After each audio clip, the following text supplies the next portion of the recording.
क्या आप भी उन लाखों स्टूडेंट्स या पेरेंट्स में से हैं जो यह सोचकर घबरा रहे हैं कि इसी साल से 9वीं और 10वीं कक्षा के बोर्ड एग्जाम में 3 भाषाओं का पेपर देना होगा?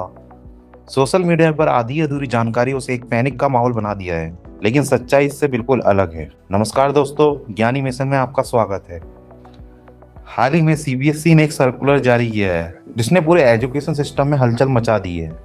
द 3 लैंग्वेज रूल, यानी त्रिभाषा सूत्र। लेकिन आधी जानकारी हमेशा खतरनाक होती है।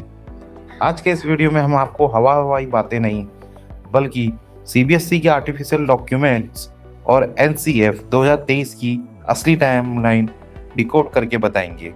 यह वीडियो आपके सारे कंफ्यूजन को दूर कर देगा। तो चलिए फैक्ट्स पर बात करते हैं। सबसे बड़ा झूठ जो फैलाया जा रहा है वह यह है कि 9वीं और 10वीं कक्षा के बच्चों को अभी से 3 भाषाएं पढ़नी होंगी, लेकिन ऐसा बिल्कुल नहीं है।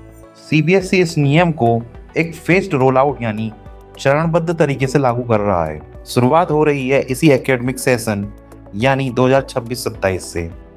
सीबीएसई के सभी स्कूलों को सख्त निर्देश दिए गए हैं कि कक्षा 6 से अनिवार्य रूप से तीसरी भाषा की पढ़ाई शुरू की जाए। इसके लिए स्कूलों को सिर्फ 7 दिन का समय दिया गया था। अब ध्यान से समझिए, जो बच्चे आज 2026 में छठी कक्षा में 3 भाषाएं पढ़ना शुरू कर रहे हैं, यही बैच जब प्रमोट होकर आगे जाएगा तब नियम भी उनके साथ आगे बढ़ेगा।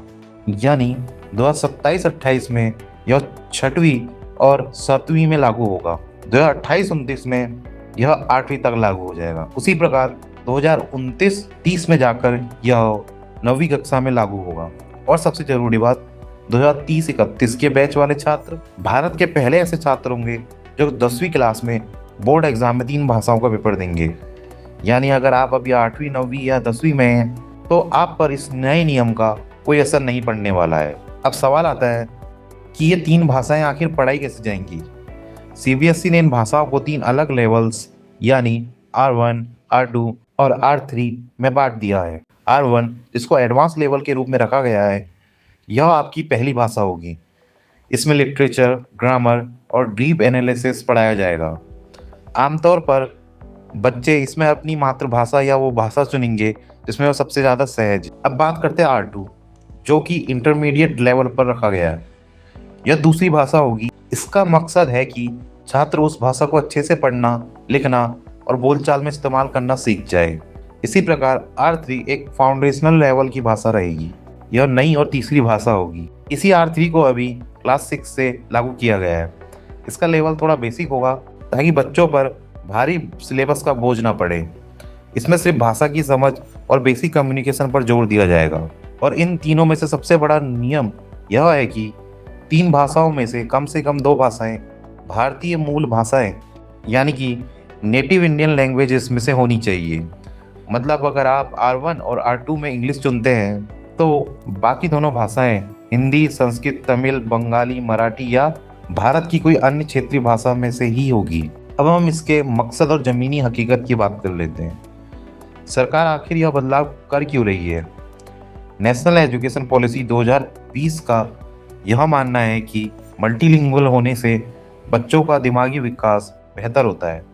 जब एक भारतीय बच्चा अपनी क्षेत्रीय भाषा के साथ साथ दूसरी भारतीय भाषाएं सीखता है तो देश की संस्कृति आपस में जुड़ती है। समान शिक्षा का मतलब है हर बच्चे की समझ और चॉइस के हिसाब से उसे विकल्पों का मिलना। अंग्रेजी को हटाया नहीं जा रहा है, बस भारतीय भाषाओं को उनके बराबर खड़ा किया जा रहा है। लेकिन कागज पर जो पॉलिसी बेहतरीन दिखती है उसे जमीन पर उतारना उतना ही मुश्किल है। अभी सबसे बड़ी समस्या है किताबें और टीचर्स। क्लास 6 में अचानक R3 लागू करने से कई स्कूलों के पास ना तो कोई नई किताबें अभी तक पहुंच पाई हैं और ना ही तीसरी भाषा जैसे संस्कृत या कोई क्षेत्रीय भाषा पढ़ाने के लिए पर्याप्त टीचर्स मौजूद हैं। सीबीएसई ने फिलहाल स्कूलों से कहा है कि वो लोकल स्टडी मटेरियल का इस्तेमाल करें जब तक कि एनसीईआरटी की आधिकारिक किताबें नहीं आ जाती हैं। निष्कर्ष के तौर पर सीबीएसई का यह नया 3 लैंग्वेज फॉर्मूला भारतीय एजुकेशन सिस्टम का एक टर्निंग पॉइंट है। अगर इसे स्कूलों में सही टीचर्स और इंफ्रास्ट्रक्चर के साथ लागू किया गया तो 2031 तक निकलने वाले बैच के बच्चे न सिर्फ ग्लोबल लेवल पर इंग्लिश में बात कर पाएंगे बल्कि अपनी भारतीय भाषाओं में भी एक्सपर्ट होंगे। बस जरूरत है तो ट्रांजिशन को स्कूलों द्वारा सही से हैंडल करने की। दोस्तों, मुझे उम्मीद है कि इस वीडियो से सीबीएसई के नए नियम को लेकर आपके सारे डाउट्स क्लियर हो गए होंगे। अगर आप अभी स्कूल में हैं या आपके घर में कोई स्कूल जाने वाला बच्चा है तो कमेंट्स में बताएं कि आप तीसरी भाषा के रूप में कौन सी भाषा चुनना पसंद करेंगे। अगर आपको फैक्ट चेक या सही जानकारी पसंद आई तो इस वीडियो को तुरंत लाइक करें। ऐसे ही असली ज्ञान के लिए ज्ञानी मिशन को सब्सक्राइब करें। मिलते हैं जल्द ही नेक्स्ट वीडियो में। जय हिंद।